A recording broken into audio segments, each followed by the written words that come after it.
이게 84점 강릉에서 청약을 한 건데 강릉 그 오션시티 아이파크 있잖아요. 84점 만점이 나온 거예요. 만점이. 예. 15년간 7식구가 15년간 무주택을 버텨서 이게 만점이 사실 쉽지는 않은 거거든요. 만점을 받으려면 무주택 기간이 15년 이상이어야 되고 네. 본인을 제외한 부양가족이 6명 이상이어야 되고 네. 7식구가 15년 이상 무주택으로 버텨야 되는 그래야지 만점이 되는 건데 근데 요번에 이게 만점이 나왔다는 거예요. 근데 제가 말씀드린 게 요 84점이면 여러분 강남 어디든 다 되는 거예요, 사실. 그렇죠. 청약이면. 강남 어디든 되는 거예요. 근데 이분이 왜 강릉 오션시티를 했을까? 왜냐면 이제 물론 이제 서울 통장이 아니니까 어쩔 수 없이 강릉. 근데 서울로 이사 오셔가지고 강남 넣으셨으면 이건 무조건 100%. 근데 여러분 생각해보세요. 강남에 당첨이 되면은 안전 마진이 최소 10억이에요, 10억. 안전 마진이. 그렇지 않습니까? 그러면 이분은 10억 통장을 그냥 어떻게 보면 날린 거예요. 강릉 유진가 보죠. 강릉에만 살아야 하는 이유가 있듯이. 강릉 토박이. 네, 어쨌든 그러면 제가 볼 때 그러니까 제가 말씀드리고 싶은 거면 그러면 이분이 왜 강릉에 이 84점을 썼냐? 왜겠어요? 왜? 왜요? 돈이 없어서 그런 거야, 돈이. 현실적으로. 아니 강남에 살 아파트가 있으면 근데 강남 아파트도 사실 계약금만 있고 나중에 잔금을 전세 넣어도 뭐 실거주 안 하는 조건으로 전세 놔도 사실은 어느 정도 잔금 치를 수 있는 거거든요. 그러니까 의외로 돈이 많이 안 들 수도 있다는 얘기예요. 실제로 강남에 당첨이 돼서 10억 이상 버신 분들도 꽤 많이 받고 그럼 이 정도 84점이면 무조건 당첨이 돼도 크게 문제가 없는 분인데 강남을 못한 이유는 단 한 가지. 돈이 없어서. 청약통장도 서울 통장이 아니기도 하지만 돈이 없어서 그런 거예요. 그럼 여러분 보세요. 15년간 무주택으로 그렇게 해서 가점을 높이는 게 맞는 전략이냐.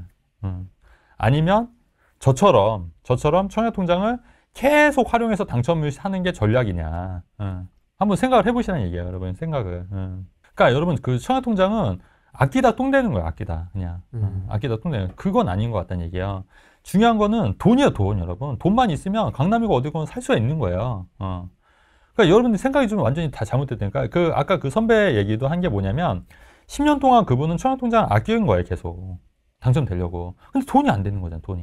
그러니까 결국 25평도 하기 힘든 거잖아요. 근데 우리가 자산을 빨리빨리 불리면은 돈만 많으면 청약통장을 계속해서 쓸 수가 있다는 얘기고 심지어 여러분 그 청약통장 1순위가 어떤 지역은 6개월만 있어도 1순위가 되는 지역들이 있다고 말씀드렸잖아요. 그러면 현실적으로 재당첨 제한이 없는 지역들은 사실 1년마다 혹은 2년마다 혹은 6개월마다도 당첨이 가능하다는 얘기예요. 그리고 그 얘기를 제가 말로만 하는 게 아니라 제가 그렇게 하고 있잖아요, 지금. 하고 있잖아요. 맞잖아요, 지금. 최근에 한 것도 당첨이 돼서 한 거잖아요, 제가. 최근에 한 것도. 계속 그렇게 하고 있다고요, 여러분. 진짜 대표님하고 인터뷰한 지 지금 한 4년 됐죠. 4년 이렇게 되잖아요. 진짜 뭐 해마다 꾸준히 계속 당첨이 되고 있는 다주택자가 맞나 싶을 정도로 계속 팔고 사고 계속 하고 있죠. 그렇게 하고 있잖아요, 저도. 그러니까 그럼 뭐가 맞냐는 거예요, 여러분. 뭐가. 그 선배한테도 그렇게 얘기하셨어요? 얘기하는데 아끼다 똥 됐다고 지금. 근데 이제 그렇게 세게 얘기하면 화내기 때문에 그래요? 세게 얘기할 수가 없는 거예요. 이렇게 지인일수록 세게 얘기하면은 반발심이 있기 때문에 힘들고 이렇게 저도 해본 경험상 항상 돌려서 얘기해야 돼, 돌려서. 그리고 이제 어느 순간에 입을 닫게 돼요. 사실 물어보지 않으면 말을 안 하는. 저도 그렇게 되더라고요. 그렇게 되는 거예요. 왜냐면 어차피 안 들어. 10년 동안 제가 10년 동안 집을 사야 된다고 얘기를 했을까요, 안 했을까요? 매번 했어요, 매번. 밥 먹을 때마다. 밥 먹을 때마다, 만날 때마다 형님 그거 빨리 사는 게 맞다고 10년 동안. 근데 결국은 자기 고집 안 사잖아요, 결국은. 근데 그런 분들 많아요. 많아서 어쩔 수 없어요. 그래서 제가 드리고 싶은 말씀은 뭐냐면 여러분 청약통장은 이렇게 하는 게 아니란 얘기예요. 그러니까 이분 같은 경우는 차라리 아니 그럼 이거 했으면은 강남 넣으셨어야지. 강남을 왜 만점을 갖고 강릉에 넣냐고요.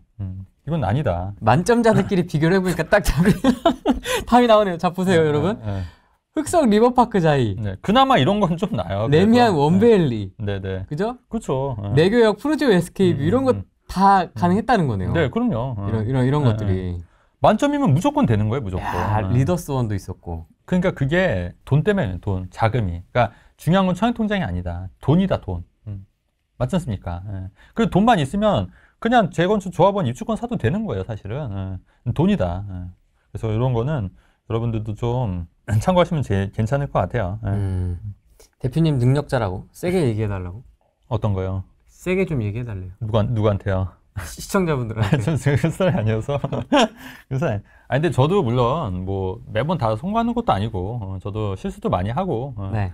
뭐 그렇습니다. 예, 그리고 뭐 다 잘하는 것 같지만 또 못하는 것도 많고. 네. 그래서 그냥 이렇게 해서 그냥 참고해서만 들으시면 될 것 같아요. 우리 피디님도 네네. 집과 관련해서 고민이 좀 많이 있거든요. 네, 뭐 물어보세요. 궁금하신 거 없으세요? 오피스텔을, 그러니까 제 20대 지금 후반인데 오피스텔을 사서 풀리는 건지 아니면 돈을 더 모은 다음에 아파트를.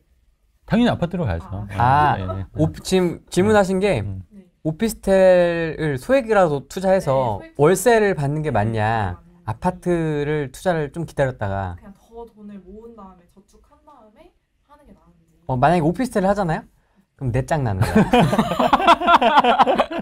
2016년에 내 짝이 나는 거야. 근데 막 유튜브도 보면은 네. 소액 투자를 오피스텔을 많이 늘려서 해라. 어. 아파트보다 낫다라고 하는 데도 있긴 하니까. 그럼 이 모양 이 꼬라지가 되는 거야. 네. 이렇게 가야지. 맞아요. 매매 차익이 안 돼. 그렇게 하면 안 되고 아파트로 가야 돼. 맞아요. 그럼요. 오피스텔은 절대 그럼요. 안 예. 하는 게 예. 낫다. 네네. 네. 그 청약통장이 있으면 청약통장을 지금 활용하는 거예요. 청약 통장 한 지가 거의 한 5년 정도. 네, 그러니까. 근데 이제 그게 서울은 안 되지만 수도권에 이런 데는 충분히 당첨 가능성이 있다는 얘기예요, 제 얘기는. 근데 아직 그 기본 자금이 없다 보니까. 네네. 이제 사실 1억도 안 되고 5천도 아직 못 모았거든요. 아, 그러니까 최소 5천 정도는 5천 그래도. 정도 예, 예, 모은 예. 다음에 그래야지 계약금 정도는 낼 수 있어야 되니까. 청약을 그때서야 신청을 하는 게 나아요. 그렇죠. 왜냐면 계약금이 없으면 안 되는 거예요. 계약금 자체가. 그러면 예. 그때의 지금 청약은 투자의 관점의 청약이 있는 그렇죠. 거죠. 예. 살 게 아닌 거예요. 살 게 아니고 리브가 아니고 그렇죠, 바이의 그렇죠. 관점에서의 그렇죠. 청약 통장 활용. 그렇죠. 예, 예. 왜냐면 거기서 불리면 되니까. 그래서 올라서 그 돈으로 이제 내가 원하는 지역을 사도 되니까. 예. 아, 그게 있더라고요. 네. 그러니까 투자 마인드가 네. 아직 세팅이 안 돼 있는 네네. 초보자분들은 청약이 되면 들어가야 된다고 생각을 해요. 그러니까 실거주 의무가 없어요. 예, 예, 예. 그러니까 실거주 의무가 없는 거를 하면 돼요. 예. 그러니까 전세를 놓거나 임대를 놓으면 된다는 얘기예요. 예. 그거에 대해서 법적으로 문제가 되는. 오, 그럼요. 예, 전혀. 예, 그렇죠, 그렇죠. 예, 그렇게. 그러니까 저 같으면 제가 만약에 본인 입장이라면 그렇게 해서 계약금 낼 정도는 마련해야죠. 계약금조차 안 되면 안 되니까. 그러니까 계약금 하고 그다음에 이제 중도금 대출이나 그리고 또 어떤 경우에는 그 제가 이따가 보여드릴 건데 네. 매매가와 전세가가 거의 비슷한 경우가 그러니까 분양가만큼 전세가가 올라오는 경우가 있어요. 그러면 거의 내 돈이 안 들어가는 거야. 그렇게. 그러면 오피스텔, 빌라 이런 거 다 필요 없고 아파트. 당연하죠. 당연하죠. 예, 당연하죠. 예. 그러니까 오피스텔로 그렇게 분리되면 굉장히 어렵고 힘들어요. 그래서 일반인들 하기엔 너무 쉽지 않은 방법이고 그냥 제 말처럼 그냥 쉬우면. 근데 이게 쉽다고 해서 수익이 적은 것도 아니에요. 그러니까 사람들이 잘못된 생각이 뭐냐면 어려워야지 돈을 벌 수 있다고 생각하거든요. 아니에요. 아니에요. 쉽게 얼마든지 돈을 벌 수가 있어요. 쉽게. 예. 그러니까 제가 추구하는 투자 전략은 쉽게 돈을 버는 전략인 거예요. 그러니까 에너지 별로 안 쓰면서. 그게 이제 최대 포인트인 거죠. 그러니까 적은 돈으로 쉽게 에너지 안 쓰면서 투자하는 전략. 방송 꾸준히 보셔도 이해가 더 되실 거예요. 지치지 아마. 않게 투자하는 거. 대신에 이제 오래오래 할 수 있게끔. 여기 준비해 오신 것도 네네. 있는데 이제 오피스텔 얘기인데요. 오피스텔 전망을 궁금해하시는 분들이 굉장히 많네요. 오피스텔이요? 네. 네네. 톡방에서도 오피스텔 얘기가 좀 많이 나오고 있고. 그렇죠. 예. 근데 제가 이제 말씀드리고 싶은 게 뭐냐면 그 총선에서 여당은 지금 취득세 중과 완화를 정책을 냈는데 지금 민주당에서 반대하는 거예요. 여러분 잘 생각해 보세요. 근데 여러분 취득세 완화가 안 되면 어떤 일이 벌어지냐면 사람들이 다 팔고 똘똘한 한 채로 갈 거예요. 그러면 강남이라든지 서울이라든지 이런 핵심 지역들은 더 오를 거예요. 왜냐면 나한테 주어진 게 2채 정도면 본인 어떻게 했어요? 내가 자산이 많아요. 그럼 무조건 제일 좋은 거 하나 살 거 아니에요. 그 다음에 서울 하나 살 거 아니에요. 그 다음에 세 번째 주택은 취득세 8%안 해도 되지 뭐. 할까 말까?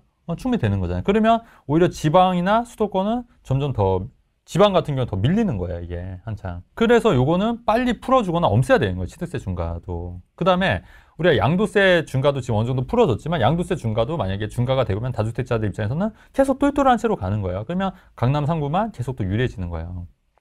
부자만 부자가 되는 더 구조로 가는 거거든요. 근데 여러분 잘못 생각하고 있는 거예요, 그거를.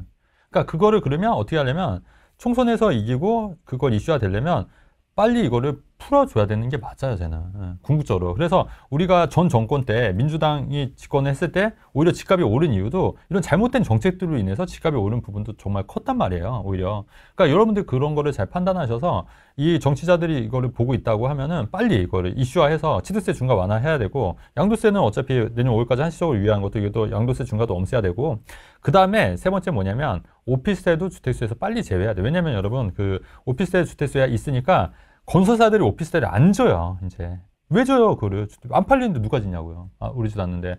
그러면 지금 원룸에 가뜩이나 원룸 사는 사람들이 살 데가 없는 거예요, 서울에도 살 데가.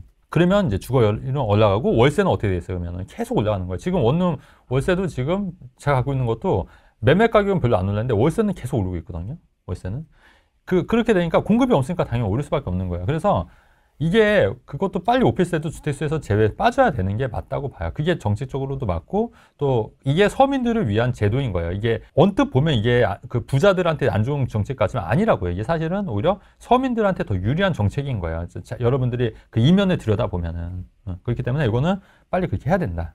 그렇게 얘기하는 거죠. 지금 관점에서 역삼동 OP 엄청 많죠, 거기. 구축 OP 되게 많잖아요. 네네네. 역삼동에. 그런 원룸 OP는 어떻게 보십니까?